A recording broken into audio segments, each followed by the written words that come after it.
friends get together so they can try things. You're invited to this podcast so that you can try things. Now we will stop singing so that we can all now try this. Hello and welcome to Now Try This, podcast where two best friends get together every week to try new things. I'm Marcus, and that's Nick. How you doing, Nick? Hello, Marcus. Oh my goodness. Welcome. Well, hold on. Oh, spooky voice. I love it. Hold on. Welcome one and all to the October Fright Fest, sponsored by Now Try This, that comes every month. Is it October yet? No. But as a special treat. Well, hold on one second. I do have to, just for like marketing purposes, I know I call it Spooky Boys Month and you usually call it something else. Now, Right. I would say, so we don't get sued, maybe don't call it Fright Fest. Oh. Got it. Okay, start over again. Take two. Sorry to interrupt. Sorry, take two. Hello and welcome to Fright Festy, the podcast that brings you spooky things every October. And this month we're starting a little early because we are taking off next week. Everyone, welcome to the show. Now Try This. I'm Nick, and that's Marcus, and we try things. What does that mean? We try each other's favorite things. That means we see something, watch something, read something, and we love it so much we make the other person, our best friend, try it. And listen, guys, just join the Patreon. Patreon.com/nowtrythiscast. Voting is currently happening to find out what the spooky thing will be for next month. Guys, come and join the community. It just takes $1. You get to vote. We really appreciate it. It helps keep the podcast alive. Unlike all the death that will happen this month. Ooh! Friday Festy. Fright Festy doesn't sound Friday Festy. That keeps us safe legally, and that's what I like. Yeah. We could, you know what? Maybe we should pitch our podcast to Six Flags, because I could see us becoming the official podcast of Six Flags. Like in the theme park, instead of music, it's just our podcast playing. Does Six Flags have? Who's got an in? I know we got listeners out there. Somebody tweet, email, let Six Flags know we are for purchase. We're for sale. We need to cover it. Marcus, what did we do last month? Last week? Last time? Last month? What's the month? Marcus, I said it was October and it's not, so I got confused. That's the truth. I don't remember. It wasn't A League of Their Own, right? We did something after that. What was the last episode, Nick? I've been in a haze. House of the Dragon. Thank you, producer Daron. Right. Yes. The reason we don't remember is because that was my challenge and it was trash. We very much did not like that show. I made a huge mistake. I made a blunder. I made a what I tell my chess kids when I make a mistake on purpose, I say, "Oh no, I goofed." That's pretty good. I thought you were going to say, you say, "Oh, I made an because that means you shat yourself." And I hope you're not saying that to the kids. I asked the kids today how the pond moves, and they say poop. I said that today. They move like poop? 5th episode was pretty good. What, Daron? Get out of here. I'm off the show. I don't even think I'm going to watch it. Yeah, I mean, look, this is the podcast you're here for, right? Last episode we did House of Dragon, and we don't normally update, but I will say this. I watched episode 5. Episode 5 is pretty good. It's a bummer. It's a huge bummer that it was pretty good. Because I was hoping, I gave it one more shot. I was out at 4. And I was like, whatever, let's just watch 5. Why'd you give it a 9? And I was like, oh my God, I wasn't pretty good. Do that. 5 was pretty good. I was out. You know why? Fuck. You know why it was good? Why? Matt Smith didn't say anything. He was in there the whole episode. Are you kind of serious? He was doing stuff. He didn't really say anything he had like 2 lines, I think. That was it. And I was like, wow, what a great episode. I do want you to know, Lexi just texted me that a commercial that played for our live twitch.tv/nowtrythiskist every Thursday we are live was a Hexclad commercial, which was a commercial that a company that I worked for a second. Oh, so wow. nice Really? Serendipity. It wasn't me. It was that would be the set. Great. That would be Inception. God. That's the goal. The goal is before you hop on the live stream, you're forced to watch Nick in a commercial.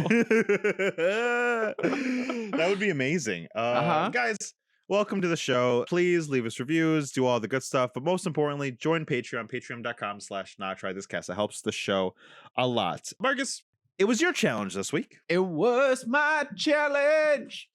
And you decided to give me what? Nick, this week I decided to give you Barbarian. It's a 2022 I like how you said that. Can you film. say that again? Barbarian. It's a Nice. 2022 film in the horror thriller category. It was written and directed by Zach Kreger, who is a member of the Whitest Kids You Know, which I was a huge fan of. I'm pretty Oh, sure really? I forced you to watch the sex robot No. clip or the Abraham Lincoln clip I don't at know. some point in my life. I don't recall ever having, Do you listeners out there, go out, do yourself a favor, look up Abraham Lincoln, Whitest Kids You Know, and you're gonna have a good laugh. I promise you. Fantastic sketch. But Whitest Kids You Know, sketch comedy troupe. Recently, one of them passed. I was a huge fan of them, so it was pretty sad.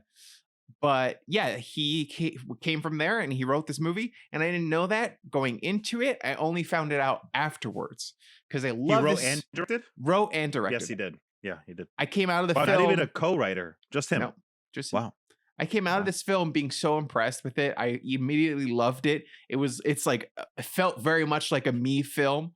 And so I looked up who the writer was, and to my surprise, it was someone who I already was a fan of, which was great. That's such a nice thing for that serendipity moment to happen. Yeah, for sure. And guys, we would tell you what was going to be next time, but we don't know because the Patreon is deciding as we speak. Yeah, and right now it's a tie. So if you are watching live, if you are watching later, go check out the Patreon, see if it's still tied, and why not break that tie yourself? Marcus, I was gonna ask what you knew of Barbarian going into it. I'm pissed. Why are you I'm pissed? upset. I am livid. I am to here with you. Wow. I'm mad. And I'm going to air my grievances right here live on the podcast. Okay, that sounds great. That's what this podcast is for. Marcus, how dare you? How dare I How what? fucking dare you? Before Spooky Boys Month, one of my Uh-huh. favorite times of the year, Uh-huh. something I look forward to so much, Uh-huh. give me a movie so fucking good Uh-huh. that it's ruined the whole rest of the month for me. I don't want to do the rest of the month. I don't want to challenge you. I don't want to watch the Patreon challenge. I don't want to watch any of the bullshit you're going to make me watch because I want to go right back to the theater to see this movie again. That's how I felt. When I got home, Lexi couldn't go with me, and she also Okay. didn't want to because Fair she was enough. like, Airbnb horror movie, not for me. Sure. And guys, there's gonna be major spoilers about this fucking movie, so you should get the fuck out of here and go watch it. It's still in theaters. Mhm. Please, please, please, please go. Marcus, as soon as she got home, I literally made her sit down for 30 minutes as I retold the whole story of the whole entire movie, beat for beat for beat, the entire film for 30 minutes. Nice. Hell yeah. I Lexi likes my storytelling. Thank you so much, He baby. crushed it. I was very scared. That's great. Marcus, wow. That's amazing. I I'm didn't know what pissed. you were thinking about it. I didn't know you were going to think about the movie because I was like, this movie is so fucking good that I could not do it for the podcast. It is so up my fucking alley. It's totally, I think, something you would like. I remember sitting on your floor, eating P-dubs in college, watching Rubber. And I was like, this movie is not like bad good like Rubber was, but it has some of those same kind of not taking itself too seriously quality to it Yeah. that I But- feel like worked really well and was kind of fun. You know the thing that everyone said Malignant did that I Yes! hard disagree that it did? Everyone is like, Yes. Malignant took the B movie and elevated it. I said, no, it's a fucking C movie. It was trash. It didn't understand what it was doing. It didn't understand its genre. Sure. It was just a shitty movie. It should have leaned in way farther or should have Mhm. made a good movie. I disagree. movie- I really liked Malignant. You were mad about all the same things I was mad I about. So was. I don't want to fucking I was. hear It was like Texas Chainsaw Massacre, where you were mad about the same things I was mad about, but you liked Texas No, Chainsaw Massacre. I like that movie. I fucking liked it. that I was love different. Malignant. I love Malignant. But anyway, this movie takes a B movie concept, but puts on it all the airs you can about making a good film. And I'm Mhm. like talking Hereditary, Midsommar, Get Out. It fucking made a good, like its principle was not to make a shitty movie like B movies do. It was Yes. like he had a stupid, you know what? And then now that I know it's the Whitest Kids You Know, I'm sure this guy had a stupid idea. Yes. Yes. And as a joke, was almost like, I'm gonna make the best fucking movie. I believe it. I believe for the bit, he was like, came up with a dumb idea, dumb premise, and then was like, I'm gonna fucking make this great. And he did. Hold on. Darren in the chat just said Malignant was a perfect film. Do you really think that, Darren? Are you really on that? Are you just ramping me up? Because it was not a perfect film. It was so bad. I feel like I immediately, when I left the theater, I thought a lot of things about this movie, right? And we'll get into all of it. But the two things that are relevant to what we're talking about right now, I immediately compared this movie to Malignant, where I was like, this is like Malignant, but actually a well-made film. Yes. You know, like he knew what he was doing. The concept of Malignant, I'm not mad. You know I'm not mad at it. I like B movies. Sure, yeah. Love that movie. Yeah. But like, he made it poorly. Like at the end of the day, he made a bad film. So I don't know. I'll get off my high horse about sure, you but can I get what you're getting at. And then the second thing was, yeah. Oh my God, I just blanked on the second thing. So there was another movie I was going to compare this to. Yeah, I fucked you up. I'll remember it later. Anyway, but I was just going to say that I immediately remembered Malignant. And I was like, I have to, like, this is definitely a lot like, it didn't take itself too seriously, but underneath the comedy and stuff like that, it was just a really well-made film. Texas Chainsaw Massacre 2 was similar, where it was like, Malignant wasn't like this, but Texas Chainsaw Massacre 2 was, where it was like, there were silly elements, but the silly elements didn't make it less of a scary movie. Barbarian is a scary movie. It gets silly and fun, and I think that adds to like the quality of the film. Well, it makes it ridiculous. It makes it ridiculous, sure. Which all horror movies are inherently ridiculous. Yes. And it knows that, but that ridiculousness didn't take away from how fucking terrifying the movie was. It handles its scares with like such craftsmanship that it is hard not to be impressed by everything. The cinematography, the direction, you can tell that he was really getting a lot out of these actors. Great job, especially for his first like horror film. Like he has a career in horror if he wants it. I just, because we're probably not going to be able to, because we're bad at this thing called podcasting. Zach Cooperstein was the DP, and I never shout out a DP, mostly because I forget. This guy, like you never know how much of it is the director, how much of it is the director of photography. Yeah. Obviously, a lot of it was like the director, like he had a vision for this film, but the shot composition, like everyone always says for like that's like makes like highbrow movies, they're like the camera's a character itself, and it but this fucking was, man, like this camera was so alive and kinetic, and like it never moved. There were so many moments when an amateur DP or director would have moved the camera and it stayed still. Yeah. And there were so many moments when a director wouldn't have known what to do, so it would have stayed still or did one dolly, that it was doing all these cool things. Yeah. It was, you're right. The filming of this film was top notch. Like I can't recall off the top of my head something I've seen that quite reaches this level for me on this level of film, because I've watched auteur film. I've watched stuff that's like crazy cool and good. Sure. Obviously I can't think of a single one off the top of my head right now. Like everything everywhere all at once, right? Sure. Yes. That's a great example. That camera work was fantastic, right? We love that in Everything Everywhere All at Once. But this movie is nothing happened. Like it's it's a very intimate, like the it's whole just a thing house. happens in one Airbnb. It's like for 50 minutes, nothing. They're just in a house. Yeah. Wondering whether they're going to drink the wine. Yeah. Like nothing's happening. But I'm never pulled out because of the camera work. It was so phenomenal. And I think it's really intelligent of a director to acknowledge that the camera work does kind of need to carry the film alongside the actors, especially when there's not a lot of action, when a lot of it is slow, when it's a lot of it's taking place in like one location. You need to make it feel like a character itself. And I think that they did a great job with this. The last horror movie that I remember seeing where I felt that same way about the camera being like alive and like a storyteller itself was Don't Breathe. I felt that way in Don't Breathe.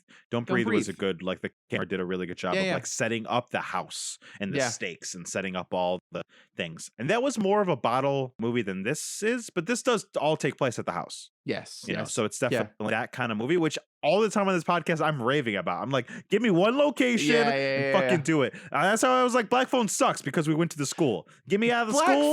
Get me out of the home. That was the other point I wanted to make earlier. Thanks for bringing that up. Sure. Black Phone was like critically acclaimed. It had a lot of fan praise, and we were both very disappointed by the film. And this movie was like, this is the Black Phone reaction is what I would have expected for this film. But Marcus, there's a 91% on Rotten Tomatoes, and the audience scores 71. I know. And what is happening? It depends on what circles you're in. Like Daron has been seeing a lot of positive Barbarian reviews. And I'm in the Rotten Tomatoes circle. Sure, yeah, I know what you mean. But like, it's hard to know who those people are, right?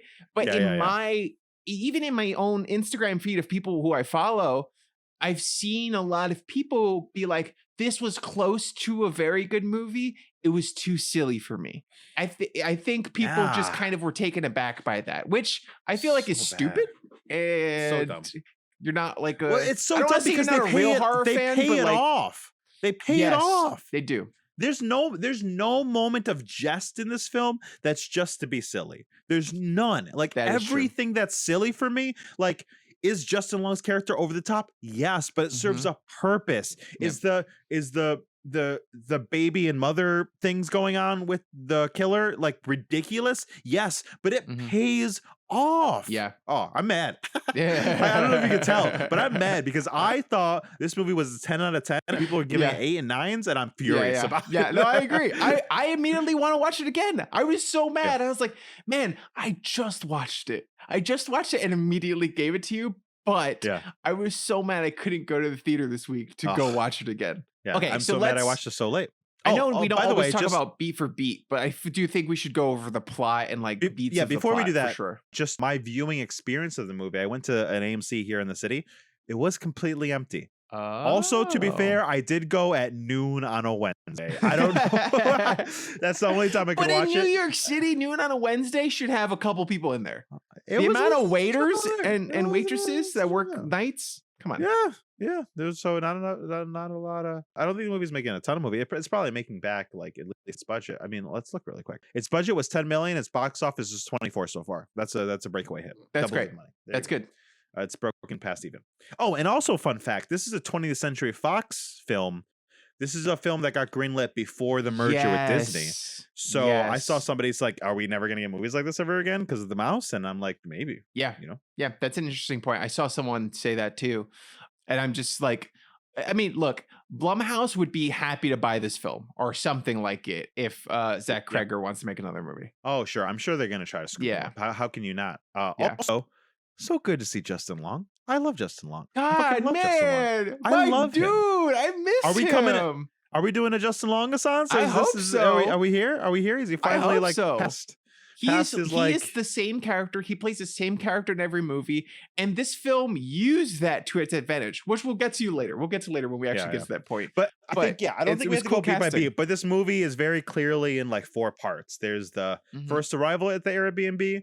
There's the Justin Long introduction. There's the flashback, and then there's the Act 4 wrap up with everything coming together. Yeah. So we could totally go through those one by one. I think it's the coolest way to do it. So Act 1, how do we start off? Where are we at? What's going on? So basically the movie starts with Georgina Campbell. There you go. Campbell is what's throwing me off. The's a Campbell.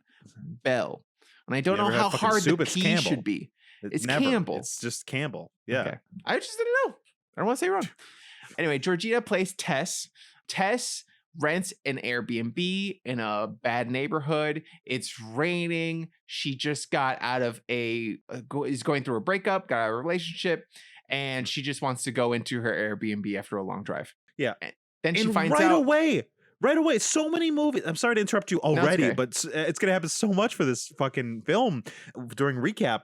Right away, from the first seconds of this film of her driving up in her car, shit starts. Yes. Shitty films don't start right away. Yeah. Shitty films either start with a narration or it's just like, here's the panning shot to walk in. Here's her opening the door. Here's her. From the moment she stopped, there was a foreboding weight to everything.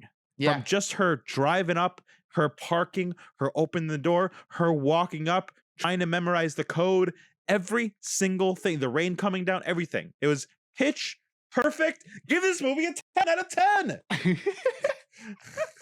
I feel like it followed the show don't tell rule pretty well. Oh yeah, for the most part. Yeah. So but then yes, she walks up, she has the also, code. very beautiful shots, great establishing like shots. It's rainy, it's spooky, it's dark. You can't even see the neighborhood that she's in, which is again a choice they Something made. for later. Then Yeah, later yeah. they reveal the neighborhood in the morning. Yeah, well, let's just talk about, because we're talking about it now. Later, when they reveal, when she leaves in the morning and it's bright out, the place is in fucking shambles. It's like the Yes. worst place in Detroit you could go ever.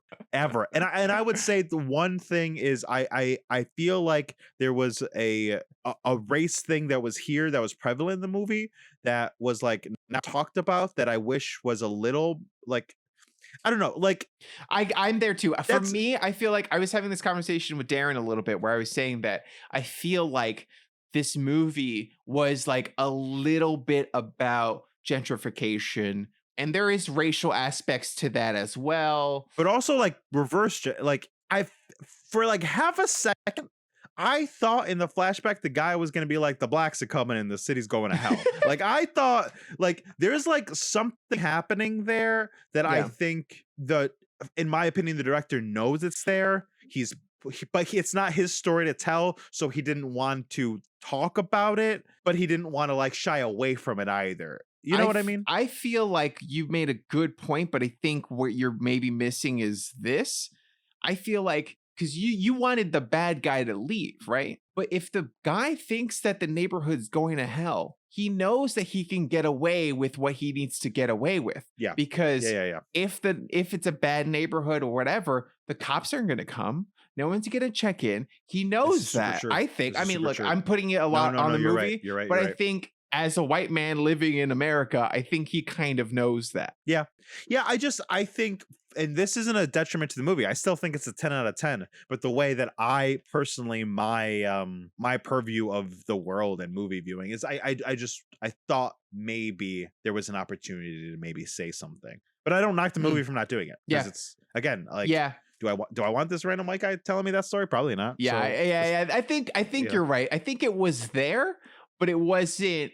He didn't go as hard as he necessarily could have on that point. And then again, he would have maybe gotten some backlash as to whether or not he 100%. Was equipped but he did to tell that story. Did double, anyway. Yes. But he did double down on the feminism point of it and like what women and men can. So it's not like he had nothing to say. This movie had a lot. Oh yeah. We'll totally had to say for sure. Anyway, she walks up. She walks up to the door. Yeah, that's where we are in the film. She walks up to the door and lo and behold, the Airbnb is ocupado. She goes to open the combination lock or whatever, the key thing, and there's no key inside. She knocks, and Keith, played by Bill Skarsgård, shows up, and but also, they realize they're in a conundrum. It takes 5 or 8 minutes to like get there. Like again, a pedestrian movie would have came up, saw a light, knocked, came out, started the fucking movie, but it like set up the tension of her not having the right lock, her opening the lock, her the key not being there, her saying what the fuck, her wondering what she should do, her looking at the neighborhood, her looking at her phone, her calling the number not working, her putting it down, her wondering what to do, her wondering maybe she should walk. My favorite thing about this film, which is crazy, is not the cinematography, which we said is great, the story that we said is great, the pacing that's fucking fantastic. I loved Tess. She is what I think really fucking works for me because they let her be smart and stupid. Yes. Usually people are so smart we hate them and they never make any mistakes and it's dumb. Or people in horror movies are so fucking dumb. You're saying this isn't fucking believable. Yeah. This is nothing happening. Oh, there's also this thing where someone's calling her an ex or someone and something's going on. So like there's the subtext of there. And like, but she makes some poor decisions, but overall everything has a reason and rhyme or reason what she does. Yes. And I think that's the only reason, like the trajectory. That's why it didn't feel silly to me. But go ahead. No, I think I agree with you entirely, because I think that the movie works a lot because she is the viewpoint of the audience, and I think she makes competent choices that we wouldn't have made, but make sense with the character that's established in the film. It's Yeah. not like she's making stupid choices. You're like, that character was so smart. That character wouldn't have gone down in the basement or whatever. She makes the choices she makes because she is lacking information. There's an amount of dramatic irony that, like, we know what's going on, especially when Justin Long gets involved, that he's not someone worth saving, but she doesn't have that information. She doesn't know. She's just a fucking good person. Yeah, and then she's already seen what's happened to Keith, but like Yeah. people are like, "Why'd you go in the basement?" She fucking needed toilet paper. It fucking made perfect sense. Like I bought it. It was perfect. Yeah. Daron says in the chat, the tension in the first act that has you completely on edge for baby Skarsgård, who ended up being a guy, was so fucking good. So let's get right into Bill Let's go. Skarsgård. I know, look, Nick, I don't know if you want to put on your ear muffs for a second, but Bill Skarsgård was cast as this kind, nice guy who we are supposed to assume is menacing in some way, and we know he's menacing because of the previous big role that he has had in a horror film. And I He's think a monster. the casting, He's a horror guy. exactly. Yeah. The casting works so well because already, like, the director Zach Crager is using information that the audience has before going into the movie to kind of predispose us to thinking that Bill Skarsgård is kind of a weirdo, and basically using information from knowing that we have seen other movies like this and that he probably is a bad guy, but then subverts that. And it turns out Bill Skarsgård, fucking nice guy, actual nice guy, not nice guy, nice guy, not fedora wearing nice guy, not incel nice guy, just actually nice guy, a genuine guy. Yeah. I was floored by how good he was in this part, because Marcus, like, there's acting the way he does in this film is really fucking tough. Mm-hmm. I know so many actors, and I've seen so many actors who would have answered the door and said, and it's also the writing, but it's like, can I help you? Or it's just like this air of like, is he lying? But Bill Skarsgård never plays it for laughs. He never plays it for suspicion. He plays it sincere. He's one of the most sincere actors I've ever seen in a fucking horror movie, and it's wild. He's like, he answers the door and he looks around. He's like, what? but the tension is still there. Yeah, because it's weird, but because like, he's so good, 2 layers of acting that he's doing where he is being awkward and he's being sincere, but there's a level of sinister underneath everything. And it's not just him, it's the cinematography, it's the music, it's the atmosphere that's being set. It's also like Tess playing against him too as an actor in the room. And but it all works to create this dual layer that's going on throughout the whole first act of the film. Yeah, and the reason why I think it really works is because I don't think Bill Skarsgård he was just like, if you take away the music and you take away the cinematography, he is just, it's a rom-com. It's a fucking straight up rom-com. Like, I would watch him in a rom-com now. He could be a leading fucking star with Sandra Bullock or some shit. Before this, like, I would have been like, no way. No, but he's now that creepy I'm like, dude. nah, he could pull off a rom-com lead. I loved it. And my favorite part about it, my favorite part, and just because we have to jump around if we want to finish on time. Sure. Is when she's already in there and he offers her a drink of tea and he's like, I'll make you one anyway. She doesn't drink it. And then she goes to the bathroom, freshen up. When she comes out, and he's just, and it's because the camera that it feels so fucking tense as it pans over. He's just sitting there with 2 empty glasses and a wine bottle. And you're just like, oh, fuck. It's menacing. I know what this is creepy. This is intimidating. I feel icky. But then Bill Skarsgård talks and it's so sincere again. He's like, so I was gonna have a glass of wine, but I noticed you didn't drink your tea, and like, I don't blame you. I know what you would be thinking, but like, I wanted a glass of wine, so I thought I wanted to offer you one, but I didn't want to offer you one after I opened it, so I wanted to open it in front of you. But now I'm awkwardly waiting to open it in front. Would you like a glass of wine? And it's so sincere, and I'm like, this is crushing. I loved it. And even then, after you can tell, okay, he's kind of been sincere, Tess isn't stupid. Like, she's being careful. She waits. Like, you can see her. She waits for him to drink.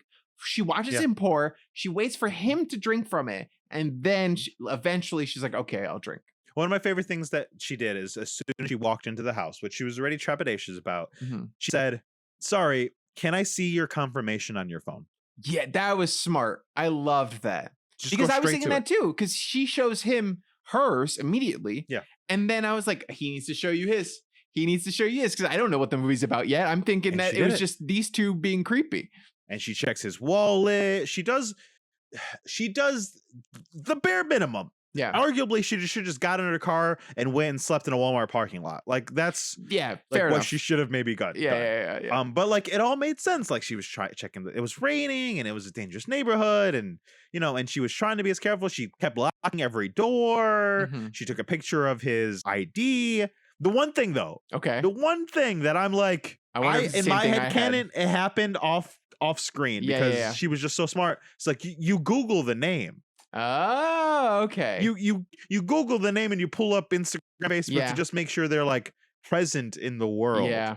And it comes up trumpet player for a co-op in Detroit. Yeah. Cool. Then you know. Great. That's Then you I was know. waiting on that too. There was another thing. I don't know. I don't remember because I did see the film like a week ago. But when did she have a friend she was texting? I feel like that's another thing. Like I would have texted the copy of the ID to a friend and be like, hey, explain the Yeah. situation or call them Same. real quick. Just so someone else is involved Marcus, in I knowing give where you are. the address before I go on a date.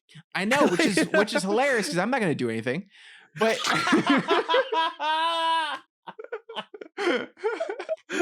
What?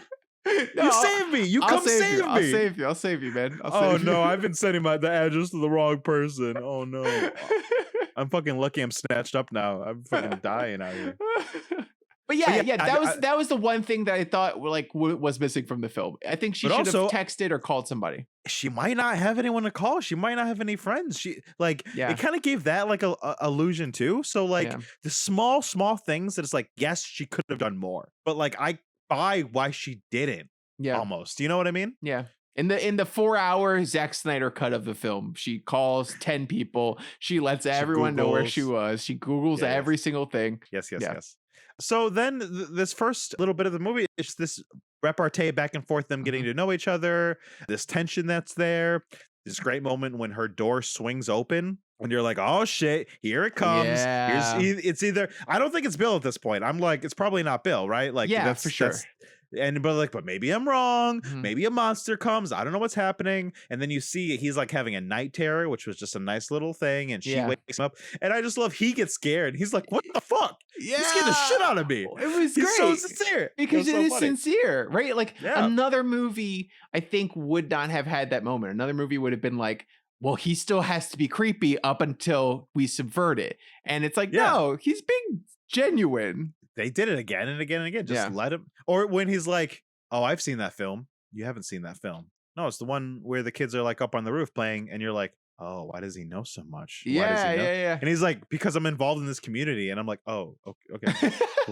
Cool. Cool. Oh, cool. It's good. Cool. It's good. And by the end of it all, Tess has a little crush, Mhm, and so does Keith. And mhm. I'm like buying it. And without the music, without the cinematography, this is a rom-com. This is a meet cute.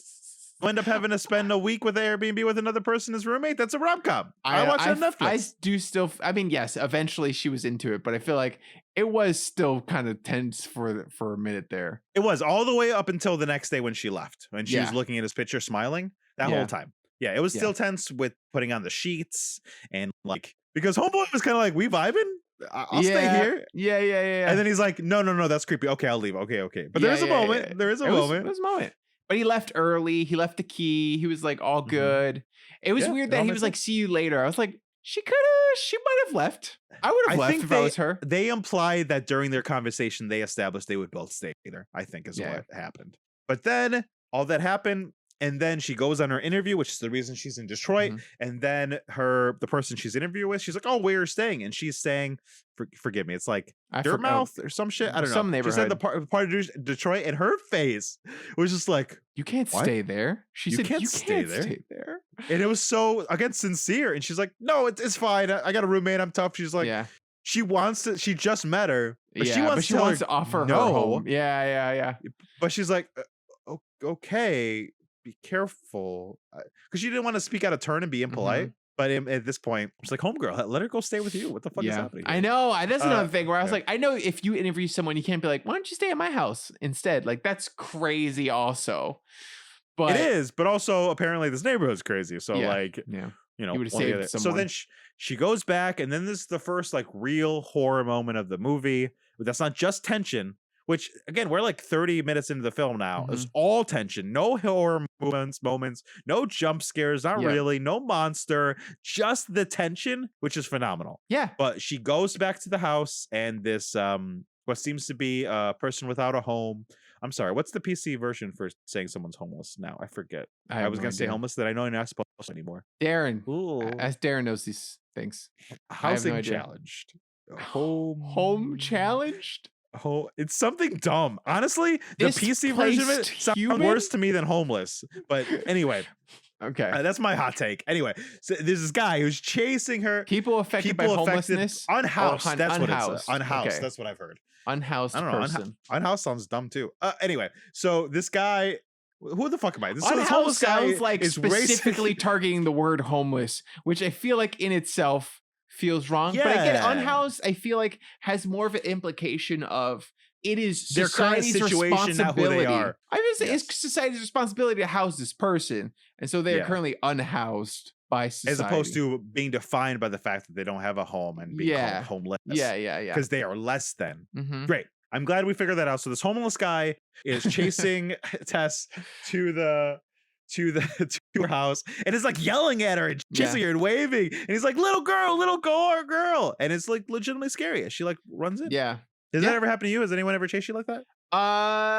Has anyone ever chased me? I am know, like 6'4". You're in New York. But people yes, honestly, I get yelled at a lot by the unhoused population of New York City. Yeah, I guess so. And also just, you know, it's because you're so pretty. Having grown up in the Bronx, I feel like a lot of people, I got robbed a few times.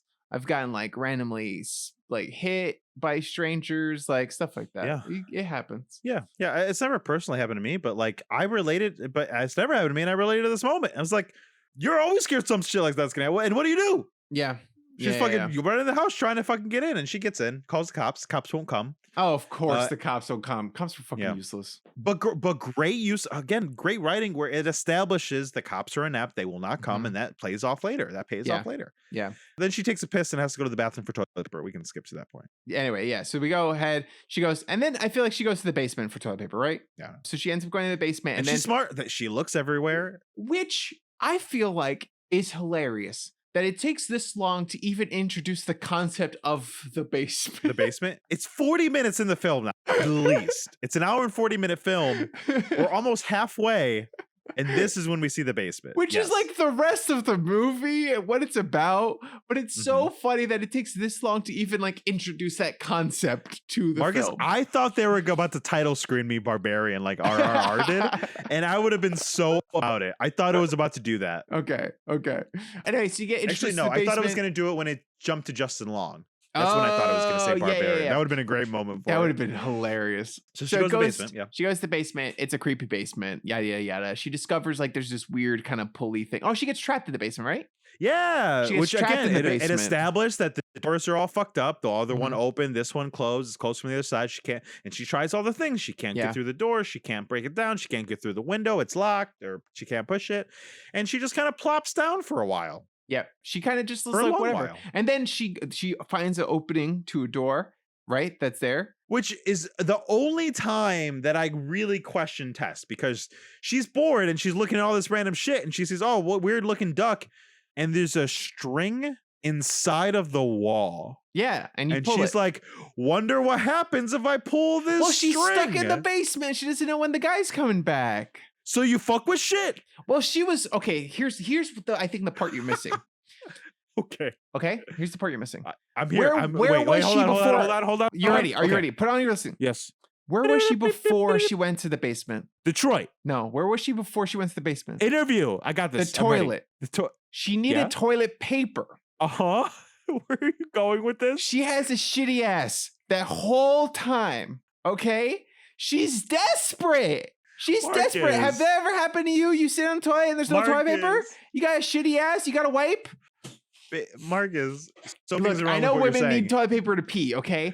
But in my Marcus, canon, so the only much reason is- she would have gone down to the basement was for a poo.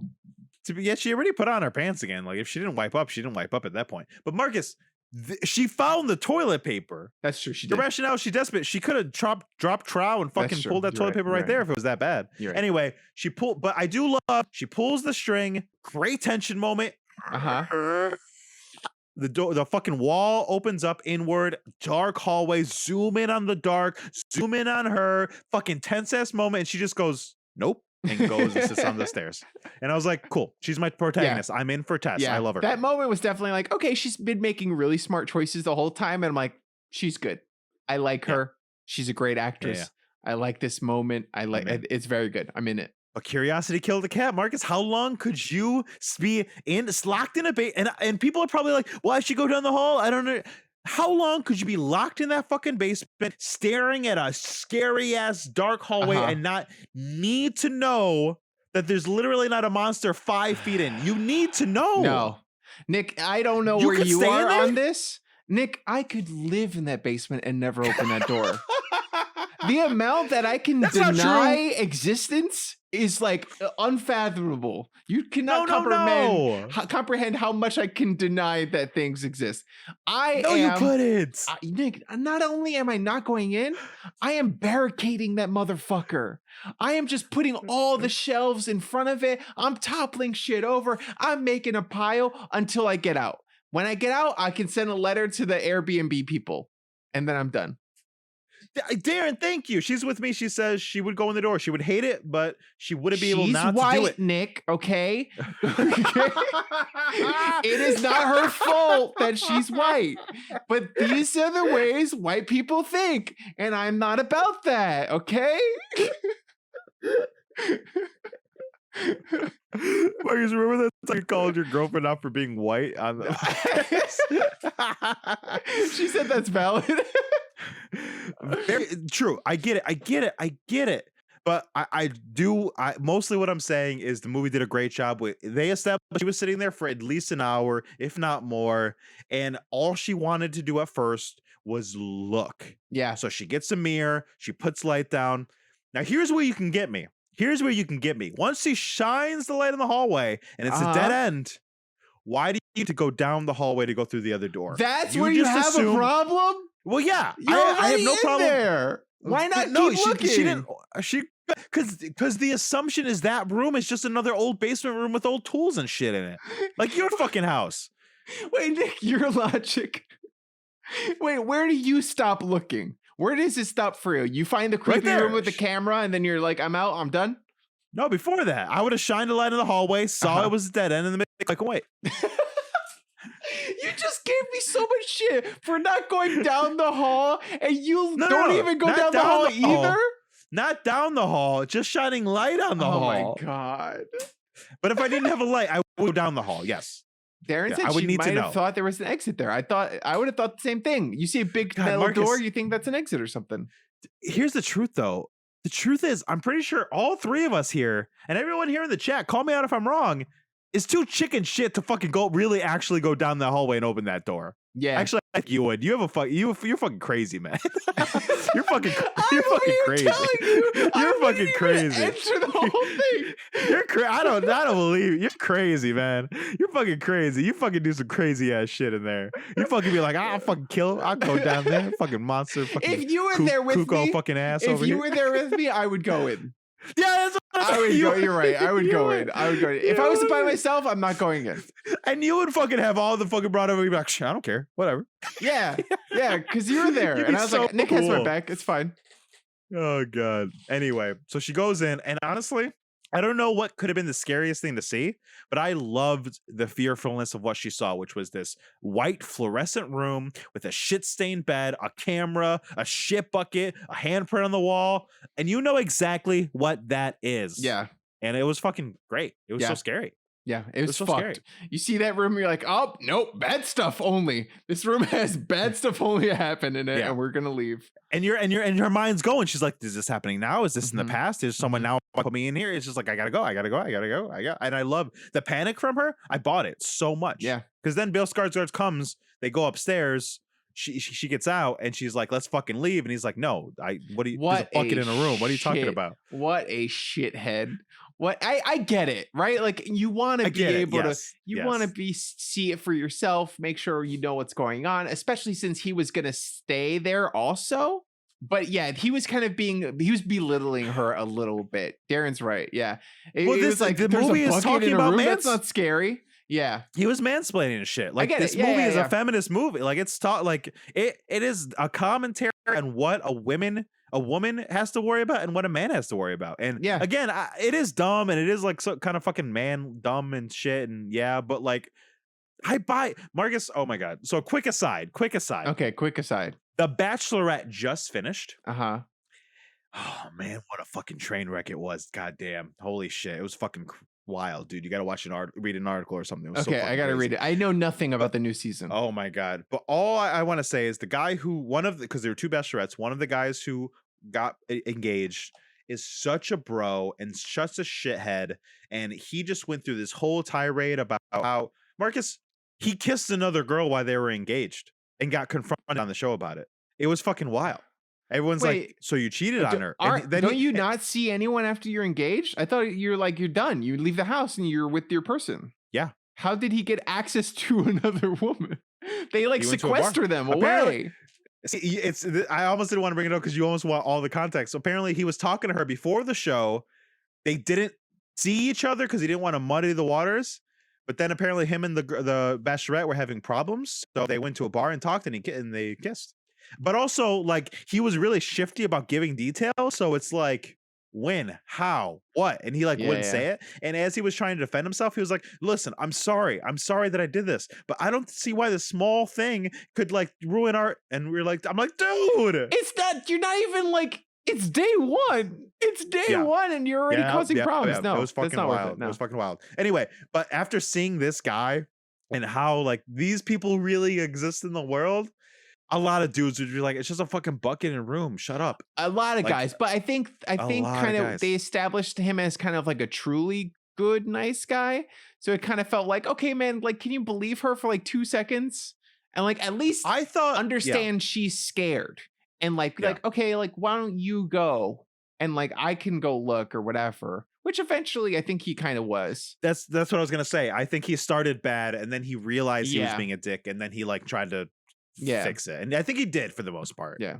So homeboy has to see it for himself. So he goes downstairs, Tess fucking waits a minute, 2 minutes, 3 minutes. Keith. And honestly, oh man, if they didn't establish that she was liking him, I would have thought it was dumb for her to go, but I bought her. I bought her just needing to hear him say the name, and she goes all the way down. She goes down the hall, gets the dead end, and then another reveal. This movie has shown us nothing so far. Nothing has happened. Nothing has happened. We're 45 minutes in. A fucking dummy wall passes through, and there's down crypt fucking stairs, and she's not gonna go. She's not gonna go. Because she's like, Keith. And I feel I even almost see her about to turn around. And then he hears Tess. Yeah, she did. And he's like, Keith. And she's like, Keith. And he's like, Tess, help me. Yeah. It was the help me that help me got her. She's a sucker for having emotions and feelings and caring about other people. So she pulls out her phone and her flashlight and she goes down. It's this really creepy shot of her coming down. And Bill Skarsgård crawls out of the darkness eventually after a while. They see cages and shit. There's this pink purple room. Anyway, Bill Skarsgård comes out of the fucking shit and you're the first genuine jump scare. Yeah. And then she's like, let's go. And Bill Skarsgård, again, he's fucking crushing my soul here. He's so good. He's like, there's someone down here. And I'm like, oh, I know. It was wait, there are other characters in this movie? I thought it was just the two of you. And he's I got bit by someone. Go. And you're yes. Oh, fuck. And he won't go because he's so terrified. He's like, no, that's the way they are. That's the way. Yeah. And then the fucking light, you described her. I don't even know how.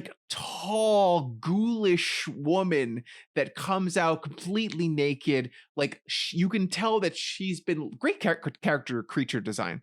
You can tell that she's been living there her whole life. She lives in the darkness. She lives in this tunnel, and she just grabs and just smashes his head against the wall, and it is violent and it like was so jarring creepy. and And scary. then cut to black. Cut to black. And then happy music starts playing. But before we get to the next part, Oh god, Marcus, I feel like her design is again another commentary on like women and like feminism and there's like themes happening in this movie that I like haven't like had the time to really how sit so? with and What do you dissect think? with. Well, I don't know. I feel like the fact that she kills the man and not the woman is probably saying something.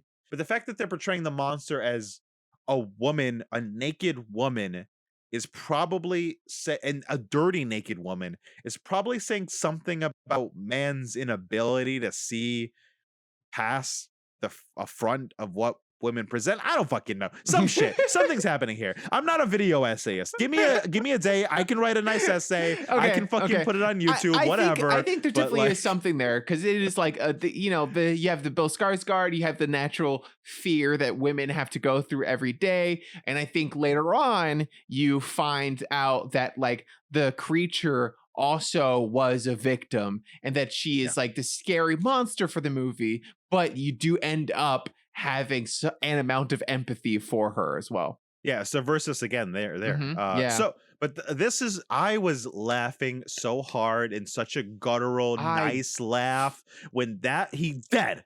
We're shocked. I'm like, holy shit. Cut to black, cut to sunny LA. Beautiful music vibing, Justin Long in a convertible, cruising along, and I'm just like, I love this movie. Yeah, I'm fucking in. I'm fucking in. Yeah. Are we never gonna go back to them? Is that it? I didn't know that where was the movie just was the going. intro. No idea. Subversion after subversion. When that happened, I was like, oh my god, I fucking love this movie, and I don't know where it's gonna go from here. I don't know what's gonna happen next, but either way, I'm here for it. This is fucking great. Are we never gonna see them again? Is this like a string of tunnel monsters that we're gonna see? He's in a different state entirely, and they have their own tunnel monster. What is happening? It's the confidence for me. I say it all the time about these movies we watch on this show. I say it all the time about TV. Give me a confident take. Give me someone with something to say. Confidently make your film. Mm-hmm. And that's almost all you need to do for me to be into it. Yeah. Like Black Bone did not feel confident to me. It didn't know where it wanted to go. It felt like it needed to do things. It felt like it didn't do everything it wanted to do. I'm like, no, just make the movie you want to. It felt like school and the family is like what they needed to put in there to make it make sense. No, confidently tell your story. And that's what this movie was fucking doing. Yeah. But again, it's not all fucking, it's not fun because it's not sunshine and rainbows. Justin Long. Yes. Back to what I was talking about earlier, where they take Justin Long, who's this like likable, affable guy in every single movie. He's just not that into see him in. Yeah, fucking Drew Barrymore and Scarlett Johansson love interest. And the best friend. You find out that he's a massive piece of shit in this movie, who has like sexually assaulted someone, and again, you're subverted. You're like, Justin Long, and there's an amount of like almost disbelief where you're like, wait, did he really do it? Is he capable of that? Yeah. And the movie's like, yeah, he fucking is. Everyone is. Like, I love the way they did that. Yeah. Yeah. They make you doubt it. They make you have to wonder. They make you almost try to side with him, try to understand what's happening. Then that moment when he talks to his friend and you hear him tell the story, you're like, oh no. That's great. That is. Yeah. And for the second week in a row, we're talking about a coercion rape. Guys, you need consent. That's the end of the statement. That's it. That's the end of the statement. Consent is sexy. Consent is cool. Teach your kids about consent. Fucking wild. But anyway, just to say what it is really quick, he's some movie star. He's working on a pilot.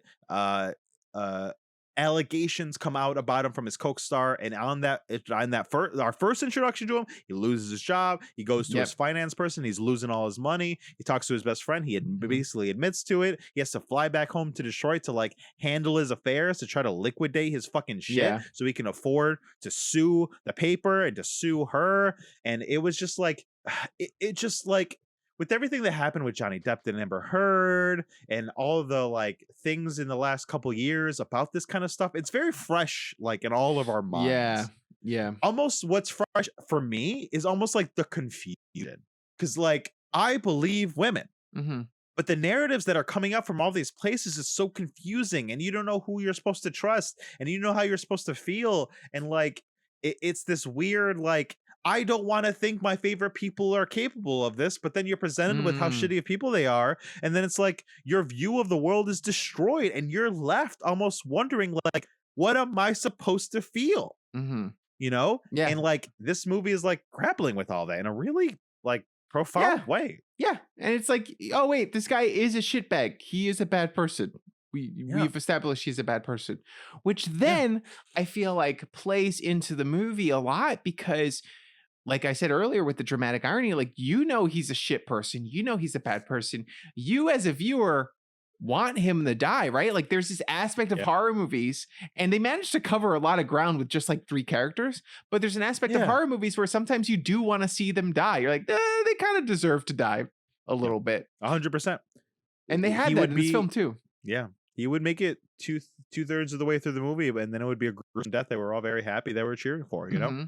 Yeah. But and I said to myself that I was like, I like this movie a lot, but if we have to watch Justin Long survive a killer by himself, this creature, he goes to the house and he has to survive the whole time, I don't know if I want to see him come out on the positive end of that. Oh yeah, and they did not do that at all. They did not do that. They made sure to. I didn't even think that. At this point, I was so long for the ride. I stopped trying to like guess because sure. I always try not to guess, but even I have my moments where I'm like, okay, so this is gonna happen. Great. Yeah, I've seen so many movies. I'm a fucking actor. I know this shit works. Mm-hmm. But at this point, I'm fucking in. So Justin Long goes to liquidate it, and he's just like, are there people living in my fucking house?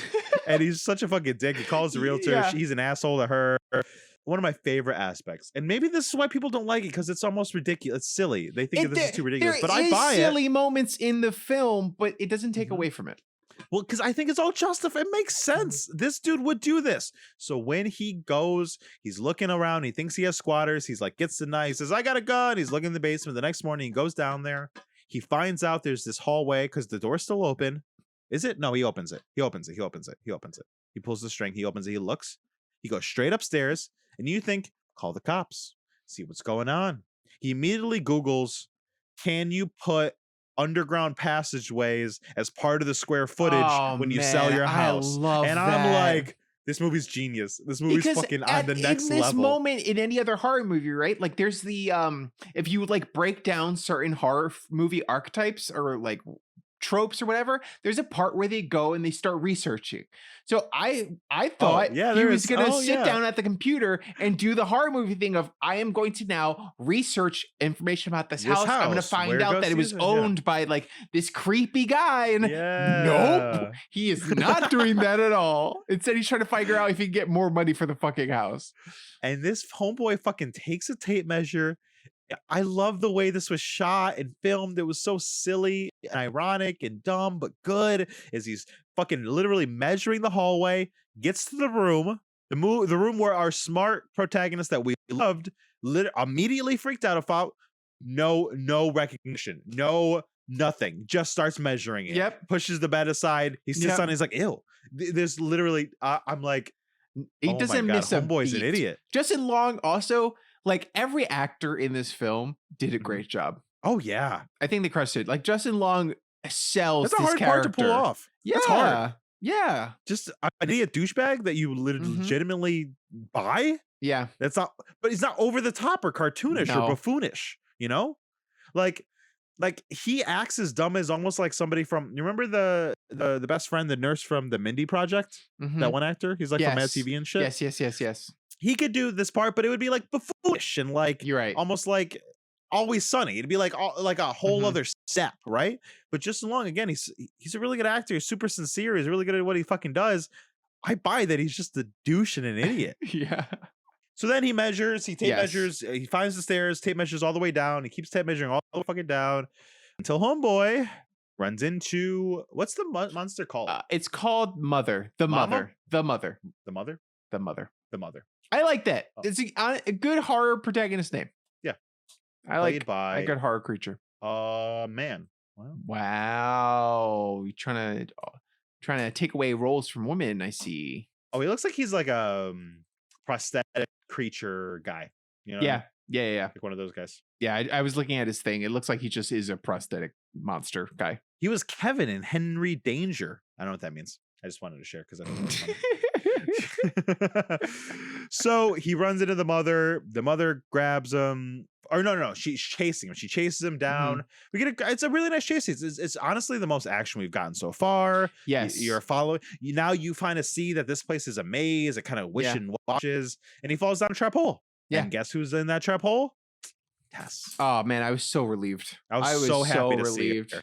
I've never been so happy to see several somebody. times in this movie that I feel like I like being subverted in a horror film, and there were several times that he was subverting horror films, and there were several times where he was like subverting just audience expectations in general. And I was like, in my head, being worried. I was like, oh man, he's good. Like, I hope that we're not following him. And then I was like, oh great, I'm relieved now that we get Tess back. Now here's my question though. I'm confused because he subverted us into the things we wanted to see. Yeah, like, which is great. How do you do it? But normally when a director does that, we're like, oh, you're pandering to the audience, or no, you're like, you know what I mean? Yeah, but he made you hate Justin Long so much that you're like, God, please bring Tess back, and he does. You're like, oh, thank God. You're relieved instead of being like, oh, I saw this coming a million miles away. Masterful. It's great. And how did you feel when they were in that fucking trap hole, dude? I loved it. It was great because this is probably the moment that probably lost some people. This is the turkey baster and don't breathe moment. Okay, I see that. It was a hilarious moment. I think I love Justin Long being such a little bitch, and Tess is like, dude, you gotta fucking stop, man. You gotta shut the fuck up. You gotta fucking you see what we're dealing with. And he's like, no, I can't stand for this. I can't be in this hole. And then they get the baby bottle scene. So the mother comes down and sticks a hairy baby bottle into the fucking pit and is like for them to drink up. And Tess does, but Justin Long is not having any of it. And homegirl jumps right into the fucking cage. It gets all up in his business, and it's fucking scary. It's terrifying. This is our like best view of her too, so, and you get like a really good view of her stringy hair, of her weird hunch, of her like weird way to like walk, and her like weird way she speaks, and like it is, and her eyes look jaundiced, and her teeth are all fucked up. It's fucking scary. It's all up in Justin Long's face. A malnourished tunnel person. Yeah. That's and it's like super. I'm sure I didn't get to watch many interviews, but like I'm sure there's inspiration from the Hills Have Eyes and stuff like that, where it's just like a kind of like mutated person. Yeah. And then she fucking literally carries Justin Long right out of there to go teeth him with her breasts. Yeah. Which also, and that's the payoff of the video we saw earlier. Yes. Which also is interesting too, because I feel like again, to talk about the shot composition, it's really interesting to like they do a good job of making the tunnel feel like a maze. They do it because they could have easily not if they're just following the person the whole time, but they do kind of use the camera to make it feel confusing. They make it feel tight and narrow, and then in this room they make it feel large. Which it really isn't. It's probably like, it's not that big of a room either. But I feel like the way that they shot it and the way they open up to it, especially I think they shot it from a low angle up too. They did, just makes it feel so big. The angles, like it felt Hitchcockian. It felt like what Hitchcock would do. Like I don't want to praise this movie so fucking much, but like Hitchcock, the reason Hitchcock was Hitchcock wasn't because he had these weird monsters and because he had these crazy stories. It was because he knew how to tell a story, right? Like he knew how to build. Like very famously, there's like, I forget what movie it's called, but there's the movie where we know there's a bomb in the box, but the two characters don't, and the whole film is us knowing there's a bomb in there and them slowly learning there's a bomb in there, right? And like the whole movie is just the tension. And that's what this movie is doing with its shots and its camera, and it's so good. We watched but then Homegirl's able to get out of movie in that class that we were in together, right? North by Northwest. North by Northwest. Got it. Remember in college watching that. That was the worst class. That was a good movie though. was a good movie. I was surprised how much I fucking liked it. Northwest, honestly, it kind of slaps, dude. It kind of fucking slaps. Hitchcock movie about bomb. Oh my god, this is entertainment right here. This is what they come Sabotage. for. It's called Sabotage. Sabotage. Okay, I might check it out. Yes. Well, I've never seen it. I just know the anecdote. Fair enough. Okay, so Maybe yeah, it's continue. trash, I don't know. Continue. Maybe I should stop telling that anecdote. I know I've you never should seen a watch it fucking first, movie. and then also Alfred Hitchcock problematic. Yeah, sure. See what I mean? I like, oh, you can't even talk about anybody anymore. I can't fucking. God damn it! God, what did he do? I don't want to know. I'll fuck it up later. Anyway, we should watch a Hitchcock film on here. I feel like that'd be a lot of fun. If you guys want to see that, let us know. So then Tess is finally able to get out because she left the cage door open. She's run. She fucking and she's about to get out, and then fucking Justin Long's fucking tape measure, and then again. Really good action. The tense felt good. It felt great. And then she ran out. And Tess, again, I love Tess. She just fucking somebody would like be hesitant or worry about the blood. She was just like, fuck this. Out. Fucking punch out this fucking window. Fucking crawl out. Yep. I don't care if I get caught. I don't fucking go. And she's about to not get there. And you know that she's gonna catch her, the mother, or maybe she's about to barely make out and then subvert our expectations again. Unhoused. Person affected by homelessness pulled her out. I didn't think he was coming back. I didn't think he was a good guy. Subverted me again. And then this great shot of the mother in the window going like this. Yeah, I love it. It was kind of silly. But Is it? see, that's the thing. I feel like for me, horror can silly be for you. funny, Yeah. can Yeah. be silly, but can also be scary in the same film. I think that building the tension, then the release of tension is what makes it a horror movie. You build the tension, you release it. You build it, you release. A lot of times, comedy is a great way of releasing that tension. Comedy works in a similar fashion to horror. I think that having those elements in the movie, I think for me, makes the horror more scary when you feel like you are put off guard a little bit because you're laughing or because you're like, oh my God, what the hell is even happening right now? You're having fun and the movie is fun. And I think it knows that. That's so funny. It's almost like something I can't even explain for me because I know what you're saying and I know these moments are silly, but when I'm so in it like this, They're not I think silly? that's why Texas Chainsaw Massacre I think worked. I was in for the conceit, and when those silly moments happen, and he like throws a fucking chainsaw at somebody, and it works like an axe. I hated that. I'm just like, yeah. I'm just like, I'm in for the conceit. Like once I've accepted the circumstances of the film I'm watching, I'm like in. Like I don't see silly. I'm just like, oh yeah, wow. yeah. That's fair.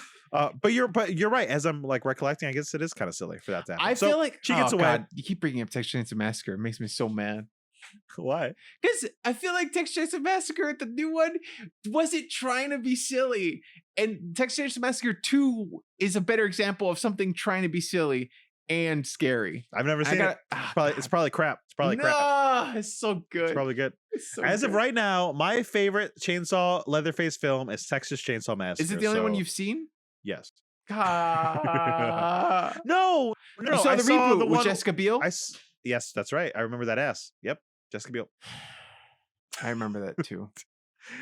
We were like in high school or something, or we were like school 13, 12. Yeah, we were like 12 or 13. At the age of I remember it, that being like, oh, it made me feel some things. That's what I mean. Texas Chainsaw Massacre. If we were 20 when this came out, I'd be upset. 2003.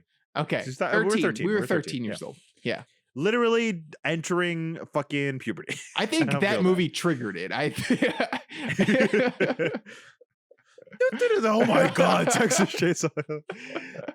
So then she gets away, and then we get a little bit of an info dump from the person that saved her, from the person that has no house. It's difficult. What is the guy's name? Andre? Jared? Andre. Somehow that feels worse. So calling him by his name feels worse. I don't know. That's not great. Anyway, so as they're going, there's an info dump. She's like, get the fuck out of there. No, there's crazy shit. And he drops a really important line that pays off later. He's like, there's worse things in that house than her. Yeah. And obviously we're like, okay, let our minds think. And she goes, she tries to get the cops. The cops come. Cops don't believe her. Fucking, they literally get a call, literally like asking her for ID. I think she's a crackhead. And she's like, I'm not a crackhead. Literally says that. I know. They get a call for a shooting. They go. And then it's, is this where the flashback happened? I think so. Or around this point anyway. But I was going to say about the cops, like, I thought the cop moment was really great. It felt like a lot of times people yeah. will watch movies, like Mhm. especially like white people and privileged people who don't have didn't grow up necessarily in areas with high crime rates and stuff like that. Yeah. Like they'll be like, why didn't you just call the cops? Like the Yeah. cops are the answer that would have solved the movie. And I like in horror films when they show the cops coming and like being evil or stupid or just dying, like it's like, okay, that's more realistic Yeah. than them coming in and But saving the day. also that doesn't happen. They're not like dumb. No, they're They're not dumb. like They're just racist. they're and like bad. they're useless because of like systemic real problems. Yeah. Like it's and it's also like fucking this neighborhood. Like they can't help this neighborhood. There's not enough people to help them. They Like could have helped this one woman.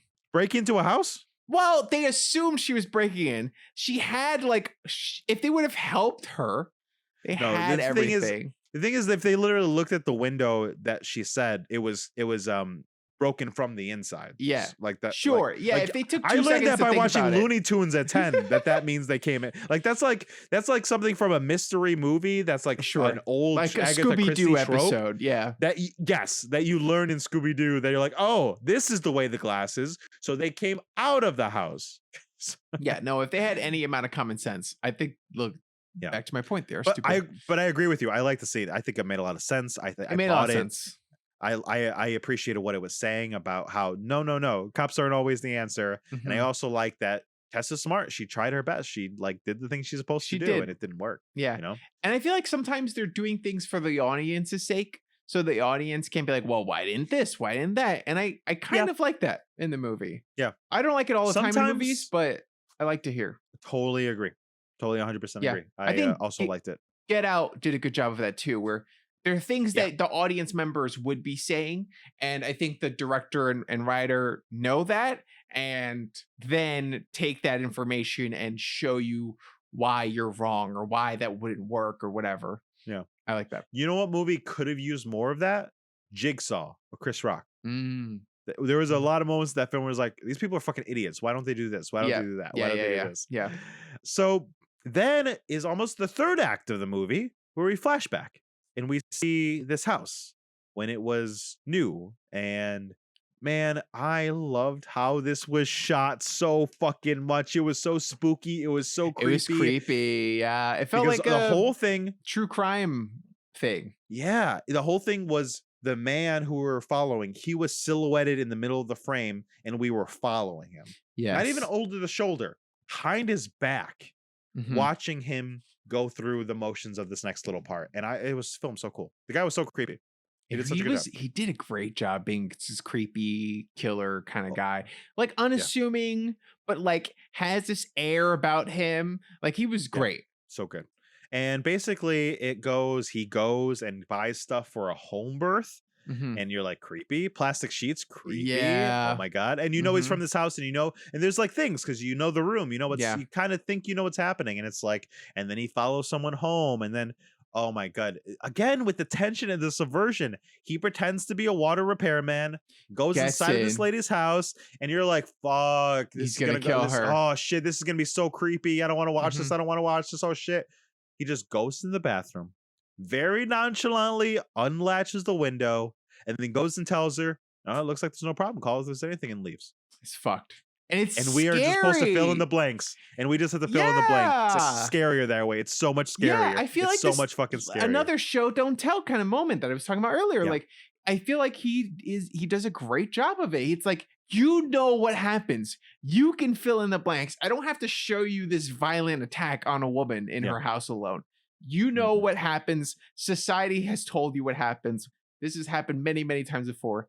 It's implied. You got it. And then I think the thing that I don't know if it's because this guy like cut his teeth writing sketch comedy or honestly it might be because of comedy, because there's like beats to everything when you write good comedy and you have to like learn the spacing thing.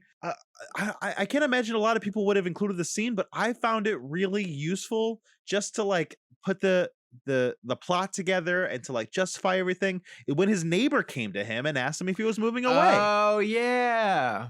And it's such a small, stupid scene that honestly could have ended up on the cutting room floor, and I don't think anyone would have noticed. Yeah. But like those are the nuances of the thing that just like really like make the world feel lived in, make it make sense, give that one moment of clarity with like that last moment of getting to know who this guy is.